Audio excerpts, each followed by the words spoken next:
এই এত বছর মানে তোর মুখ থেকে কথাটা প্রথম শুনলাম যে ওকে দেখতে সুন্দর। কোন দিক থেকে ভাই ওকে দেখতে ভালো?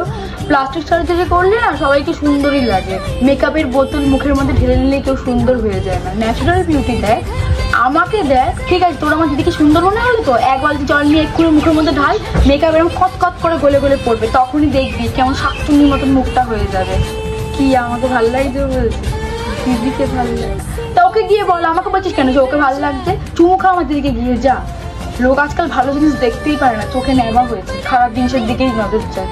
এই খাবারগুলো রাখ, তোরা আমার বন্ধু তো, আমার তারিফ করিস নি, আমার দিদিকে সুন্দর মনে হয়েছে, তাহলে ওর ঘরে তুই গিয়ে খা। রাখ খাবারগুলো রাখ, আমার বাড়িতে কোনোদিন পা রাখবি না। আবার যেই আছে ওকে সুন্দর করে চলে যায়, আমার তারিফ কর, আমাকে সুন্দর বল। ভাই ওটা আমার দিদি আসল চেহারা না, ও একটা মুখোশধারী মহিলা, যখন কি বাড়িতে আসে তখন একটা মুখোশ পরে নেয়, যেই তার মুখোশটা খুলে নেয়। ফার্স্টে হচ্ছে শাকচুন্নি থেকে রাজকুমারী, রাজকুমারী থেকে শাকচুন্নি, এটাই ওর আসল রূপ।